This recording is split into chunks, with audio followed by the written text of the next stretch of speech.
Kung inyo pong papansinin ang mga palabas po sa TV or social media, whatever platforms, marami po ditong mga palabas ng mga aliens, airbenders, alam naman po natin sinasabi kong yan, di ba? Avatars, mga ganyan. Those are not true. Hindi po totoo ang mga yan. Ito po ay set, kumbaga sineset na po, no, ng kaaway ang minds ng mga tao. Sapagkat kinokontra nito yung nakalagay sa Biblia. Whatever is true, whatever is of noble, whatever is noble, di ba mga ganyan, dwell on these things. Whatever is true, whatever is pure, yung pala gusto kong sabihin yun. Tingnan nyo ha, whatever is true, whatever is pure, whatever is noble, dwell on those things. Kaya nang bili ng Biblia. Well, hindi naman po kataka-taka. Ngayon po, ang mga tao nag-a-idolatry. Sobra. Nakita lang itong celebrity ito, umiiyak pa sila. Hindi po ba? Sa bagay, ganyan na rin po ng panahon nung mga ibang mga sikat na mga singers dati. Sobra silang umiiyak, parang, ewan ko, I love music, pero yung puntong ganyan, hindi naman po. Wow. Wow, that's idolatry. Kahit saan mo tignan, balibaligtarin mo. Anyway, mahilig naman sila sa idols. Merong isang darating na tao. Right after the rapture, siya po yung Antichrist.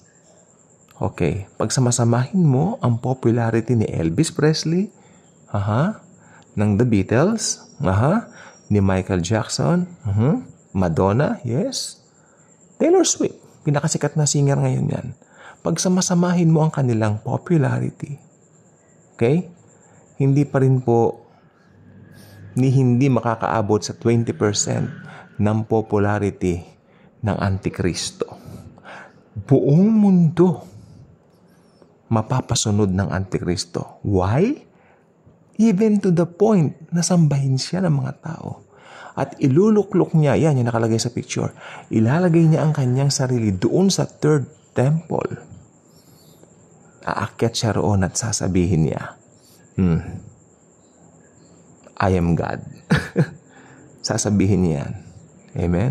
Kung si Jesus Christ nga po, hindi niya tahas ang sinabi na siya ay Diyos. Of course, siya ay Diyos, si Jesus. Jesus is God, pero hindi ganyan ka-arugante sa Antikristo.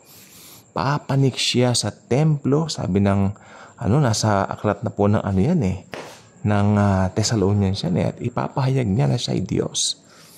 Di po ba? Look at that. Okay. Ganyan na po ang nangyayari ngayon sa mga tao.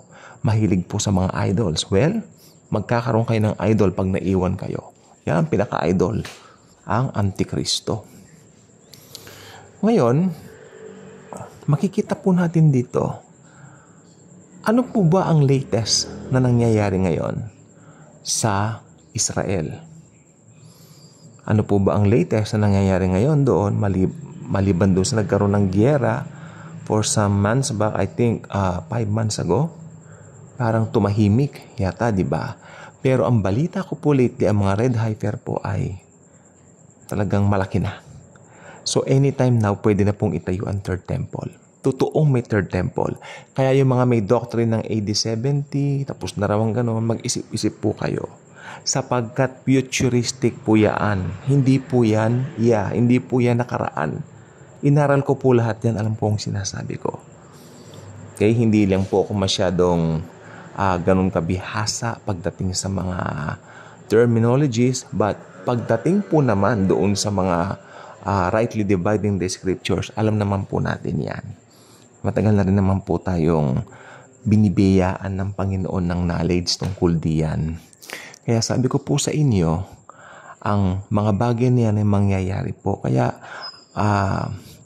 kahit na medyo parang OA minsan, sabi nga nila, OA, napaka-OA naman yung blood moon. Nakailang blood moon na po ba na natakot kayo? Nung una noon, talagang sabi ko, talagang wow. Matagal na yan di ba?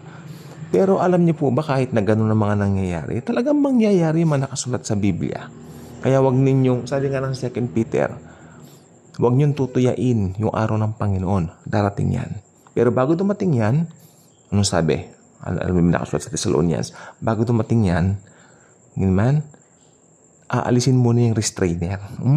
Sino ba yung restrainer? Tayo po mga Kristiyano. O nga naman, pag nandito po tayo, biglang lumita yung halimaw, yung Antikristo. Abay, kadali naman natin siyang i-expose. Antikristo yan, halimaw yan. O, di ba? Kaya aalisin tayo rito. Yun po ang purpose doon. At syempre, to be with Jesus forever. I-rapture na po tayo. Kasi alam ni Jesus, papunta na po yung tribulation. Tribulation, first 3.5 years. Then, the second part, ito yung worst. The Great Tribulation. O, yan ang idol nila. Yung Antikristo, papanik na sa templo. Alam niyo po ba yung mga red heifer ngayon ready na? Ready na po yung mga red heifer. So, anytime now, may tatayo na yung third temple. May balita nga, itinayo na kahit saan. Not necessarily sa isang lugar. Basta na itayo yun, mangyayari po lahat yan. You know what? Matutupad lahat ng yan. Ang katuparan po ng mga hula sa pagdating ng Panginoong Jesucristo rito ay dinedma ng mga tao during that time. Hindi nila alam na tupad dito sa kalagitnaan nila. Di ba? Ipinako pa nila si Jesus sa cross. Hindi nila alam yung pagkapako sa Panginoon, pagkamatay ng Panginoon sa cross, nagkaroon ng kaligtasan ng buong mundo. Amen? Kaya, pag nag-rapture na po, umpisa na po yan. Umpisa na po yan ng chaos. Magkakaroon ng chaos sa buong mundo. Masyado silang matataranta. Yung mga naiwan to magugulantang. Nasaan ang mga taong yun? Mga hallelujah, praise the Lord. Saan sila napunta?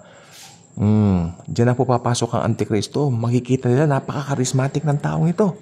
Sila ay kinuha ng mga alien. O, di ba? Maraming maniniwala doon sa Antikristo sapagkat sa panahon ngayon, yung mga tao, kahilig manood ng mga ganyan. Kaya maniniwala sila may mga aliens. Na-deceive po sila. Yun po ang mangyayari niyan.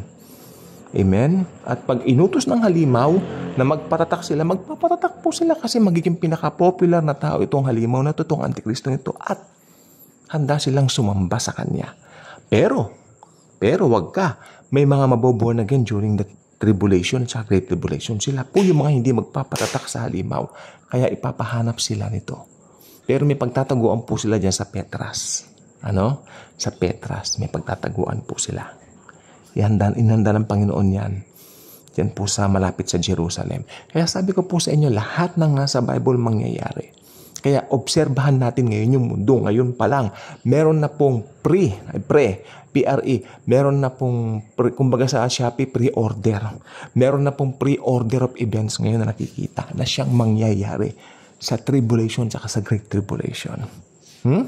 Kaya if you read the Bible, I suggest read it with all knowledge.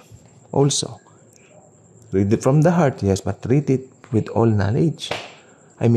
Unawain natin by context, rightly dividing the scriptures. Dahil, sabi ni Pablo, rightly dividing the scriptures.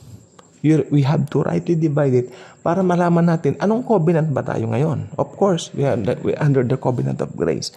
But after this covenant of grace, pasok na ang tribulation at great tribulation. Why? Paano pumasok yon? Dahil nag-rapture na. After the rapture, yan na po. May kalendaryo po ang Diyos. May kalendaryo ang Panginoong Yesus. So ito po ay matutupad whether paniwalaan nyo o hindi. Sa ngayon, ang mga red heifer ay ready na po. Maraming naniniwala dyan. Anytime, the third temple will be rebuilt. At pag na-rebuild yan, or may balita nga, na-rebuild na.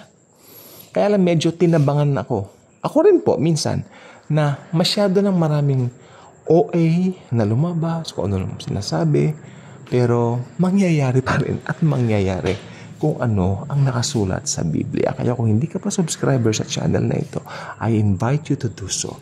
Click the notification bell, share this video, share the wonderful love of the Savior, the Lord Jesus Christ. Thank you. And as always and forever, Jesus truly loves us all. Again, gusto ko sabihin sa inyo, yung mga nangyayari ngayon, yung mga palabas ngayon na yan, mga alien invasion, mga and all that, you know that, yan po ang sasabihin ng Antikristo.